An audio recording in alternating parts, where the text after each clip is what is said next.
What's going on, moviegoers? If you're new to the channel, my name is Christian. Welcome to C-Roll Productions. Stranger Things Season 4, Volume 1. My honest thoughts and reactions, you guys. We're talking spoilers, so if you haven't watched it, which I understand because some episodes are very long, but very effective. Watch it, then come back to the channel, and let's talk about what we all just experienced. Now, I want to say this right off the bat. I applaud Netflix for really giving it their all, letting the creators create, putting up the money that they put up. It shows in the quality of the show. So if each episode of Volume 1 was $30 million, that shit worked and it was effective. You can see the top-notch quality that the Duffer Brothers, Sean Levy, everybody involved in creating this freaking series and the writing and everything, it showed. Season 4 is top notch. It is incredible. My favorite season thus far, you guys. They really amplified the horror elements. It was terrifying. We got Robert Englund in this show, you guys. The OG Freddy Krueger. And he was so good as Victor Krill. I wanted more. It was so good, you guys. The visual effects, the storytelling was so incredibly well written. The dialogue, everybody's acting ability. This season really amplified, you guys, in ways I would have never had thought. Never a thought. I absolutely love and adored everything I've seen, you guys. The runtime for each of the episodes definitely wasn't an issue for me. An hour and a half, perfect. It literally felt like movies every single episode. But each episode was effective and very, very, very, very incredible. Now, you guys, we got to talk about spoilers. Who was the big bad in this series? This season in particular? Woo! Vecna, man. Oh my God. Vecna was terrifying. The design, incredible. Effective. He was creepy. He was tall. Every time his presence was on screen, I lost it. I was just like, oh my God. Like my eyes were just glued to the screen because he was so damn good as a character. I want more. And the backstory, you guys. Holy shit. That's something we got to dive deep into. But what I love so much about this is throughout this entire season, it was kind of split up into 3 to 4 groups. So you have the group that stayed back at Hawkins, right? You had them. You had Robin, Dustin, you had Lucas, Max, and Steven, and Eddie, a brand new character as well. And then in group 2, you had Mike, you had 11 for a little bit, you had Jonathan and Will. And of course, Jonathan's friend with the long hair. I completely forgot his name, but he was such a great addition. I love the 2 great additions to this, to season 4, of that being Eddie and being Jonathan's friend with the long hair, don't care. He's a pot smoker. Great additions to this season, you guys. Really, really good. And then in group 2, you had Murray, Joyce, the Russians, and you had Hopper. The whole backstory of how Hopper ended up in Mother Russia was so good and intense. Oh my God. I wanted more of it. It was so good. And how they got betrayed. I was losing it, dude. I was just like, oh my God, what is going to happen to Hopper? Is Hopper going to die? There's so much to talk about. Dude, just 7 episodes. But each episode was over an hour, so there's so much. I'm going to try to get down to the nitty-gritty of it all, you guys. But there's just so much to cover. There really is. Right off the bat, you guys, I want to talk about 11. And how 11 was just broken through this entire, 7 episodes. She lost her powers. She was getting bullied at school. I just felt so bad for her. Her and Mike's relationship being long distance. I felt for her so much. And, the fact that Joyce and her family took her in and tried to give her a new life because they thought everything was over, everything was done. But no, this is just the cream of the crop. It was so freaking crazy, you guys. And then that whole reveal of, Mike coming to go visit her, They're on spring break, and she getting teased by that one bitch. Oh my God, I hated her so much. And that whole moment on the ice skating ring, right, was a moment of Carrie. I don't know if you guys seen the original Carrie with the whole pig's blood and everything. It was literally just like that. And, the fact that, 11 was like, I'm done with this shit, and just hit her with that freaking skate. I cheered so hard, but I was worried for 11 because I was like, oh man, you just created something, this is bigger than yourself. It was so freaking awesome, you guys. 11 and her story and how it continued in progress, and her, getting her relationship back with Owens and, Papa, and, them trying to really ignite those powers and get her powers back even stronger.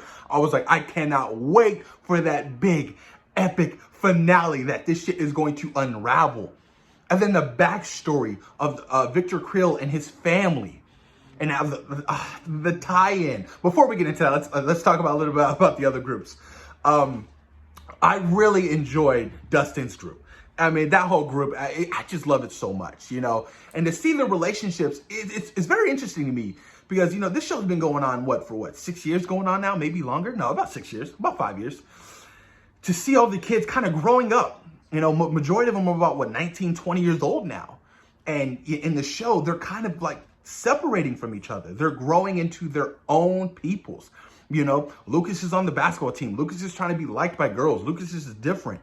It hurts because I was like, man, you go back, dating it back to season 1, like they were so close playing D&D and all that shit together. And to see them kind of slowly but surely, separating, it was kind of heartbreaking. I was like, oh man, it hurt. And shout out to the actor, Khalib, I forgot his last name, who played Lucas, for having number 8 on his jersey for Kobe Bryant. That was freaking awesome. I was like, yes, that's the stuff I like to see. But that whole group, man, I'm gonna call them the Watergate. The Watergate group was freaking just so enjoyable to watch. Everybody from Steven, to Robin, everybody was so effective. And the new introduction to Eddie and how, the entire town was after them, including that, preppy douchebag kid who was on the basketball team, because of all the murders that were starting to happen again. And everybody's like, well, what's going on? The first murder was Christy. She was caught with Eddie in his trailer, whatever. But Vecna, you guys, was so terrifying. So his goal apparently was to really prey on the broken and the weak. So all of his victims had some kind of past drama or, some PTSD that they were still struggling with. And that's who he went after. He went after Christy. He went after that one kid who was with the reporter. Forgot her name. Sorry, forgive me. Then he went after one of the basketball players. And then when he went after Max, you guys, episode 4 was so good. When he went after Max, I was just like, oh my God. I was so worried for Max. I was like, please don't kill Max. Max is incredible. I love Max. And I feel for her for losing her brother, Billy. It was so, her character. Oh, gosh. I love Max, you guys. I was like, man, she is so awesome. Do not kill Max. Do not. He was this close. This freaking close, man. Thank God to Nancy and Robin, who legit, helped them out so much because, Vecna was about to legit kill him. Now, let's dive deep into the backstory of Vecna and Victor Krill and that whole family. They move into this house, right? And all this strange stuff starts happening, right? And we're talking about Victor Krill. And, slowly but surely, lights are flickering and, weird things are starting to see things. And you're like, oh man, maybe this house is, possessed or whatever. And then, the mom dies. And then, his daughter dies. And then Victor is just so distraught and hurt, he's blamed for the murders of his family. This was like the little backstory that the town never really talked about or whatever.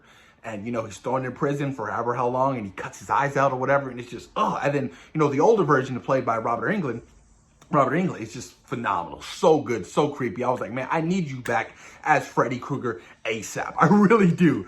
But yeah, that whole story, how it's fleshed out. And then you see more of it, more of the story kind of unravel of when 11 is in that little camp she's in trying to get her powers back, that little hidden lab. She's trying to get her powers back, and they're like, you need to remember everything. So as everything really starts to unravel, I'm like, oh shit, because at the very beginning of episode 1, it shows 11 kill everybody in that lab, right? And Papa was like, what have you done? So I was like, oh shit, she killed everybody. And even she finds out about it and she's devastated. But that's not the truth. Things start to unravel.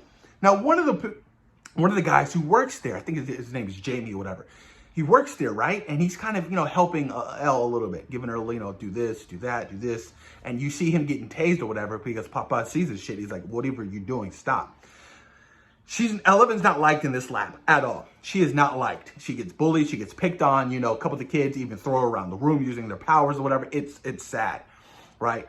And this guy had an alternate motive of why he's helping her. He had this little chip in his neck that kind of disabled his powers. And there's this talk of the town of who is one. Because essentially all the kids have numbers on their wrists or whatever. 11's 11 and 4 is 4, 5 is 5. And like, who is one? And he kind of briefly mentioned it to her, but he was like, the tale of that is for another time, whatever. And then, they set up this whole plan because he warns her. He's like, look, Papa's going to try to have you killed by the other kids. I wonder how true that was. So I was like, oh shit. So she helps him. She takes a little chip out of his neck. And then he just wreaks havoc on everybody in that lab, killing everybody. Everybody, all the kids. All of the kids are killed. The guards just brutally murdered. And you find out he's won. He's won. So he was one of those kids, no pun intended. He was one of those kids who were experimented on. But not only that, you guys, the backstory unravels even more because he is the son of Victor Krill. He was the reason behind all the weird stuff happening in the house. He killed his own mother. He killed his sister. He set up his dad. He had these powers. It was insane. I was like, no way this is happening. This is really happening right now. So all that starts to unravel, she approaches him and he's like, I told you to stay behind. And she's like, well, I didn't. And then he tells the truth and everything. And then they start going at it, whatever. And essentially what's so crazy is that 11 pretty much started this shit. She opened that gate and threw his ass through there and made him all ugly and it tore him apart. I was just like, oh shit, so are you telling me one is Vecna? Vecna is Victor Krill's son? Holy shit, I was losing my mind as the episode kept going on. I was so intrigued. I wanted more. And the crazier thing is, the reunion from Volume 2 that we're going to get. 11 versus Vecna. Holy shit. That is going to be crazy. And I cannot wait for it, you guys. I am so excited for that battle. I cannot wait. OMG. And especially when 11 finds out who Vecna is. That's going to be even bigger. I'm hoping we get a reunion between Victor and Vecna, his son. And I hope Victor finds out the truth about what really happened to him and his family. That it was his son the entire time. That would be so empowering. So impactful. And I hope Victor, can really walk away from this with a very different life. Because I felt for him. It sucks. At the end of the day, he was set up by his own son. Had to see his whole family get killed right before him. Oh my God, you guys. It was so good. That whole backstory of Vecna and, 1 and 11 was incredible. I couldn't believe what I was witnessing. I was like, this can't be real. This is freaking amazing writing. And then the whole sequence between, the Watergate group, you guys, of how they were looking for, all the gates that were open because of Vecna. So every time Vecna killed somebody, he left the gate open. So they found it underneath the water, which I was terrified, by the way. I was like, I would not hop in that shit. No way, no how. So they, first it was Steve. He jumps in and I was like, great, dude. And he gets sucked in or whatever. And he's in the upside down. And then all of a sudden they all jump in, Eddie, Nancy, Robin. And that whole scene was so cool. And how they're doing SOS with Dustin trying to get them out of there. It was crazy. And then I loved how, Vecna was kind of explaining the backstory of everything to Nancy because he caught Nancy just in time before she was able to get out of the upside down. I was like, oh no, Nancy, no. I was like, it was so incredible, you guys. Oh my God, the cliffhanger. Holy shit. I am so ready for volume 2 come this July. Stranger Things has proved to be one of the greatest shows, if not the greatest show of all time. The cast, the crew, the writing, everything. Everything looks fantastic, you guys. Each season just really grabs you and brings you in for even more. Did I miss anything? The reunion between, Joyce and Hopper was amazing. I loved it. I felt for Hopper because being stuck in that Russian prison must have been terrible for him. But man, this was an absolutely A+ volume 1 season for Stranger Things, you guys. It was freaking great. And I loved it. And I want more. And I want more. More horror elements, more great story, more of this cast, you guys. I'm really curious to know what's going to happen by the end of volume 2. Oh my God. Please don't die, 11. My heart would be broken. Well, post your comments down below. Let me know what you guys think about Stranger Things 4 Volume 1. Thoughts and opinions, you guys, and what are your favorite episodes? Mine clearly is episode 4 and episode 6 and 7. Golden stuff, you guys. So post your comments down below and let me know where you guys rank season 4 thus far in the Stranger Things category. I go 4, I go 3, I go 1, and I go 2. Post them down below, you guys. Peace.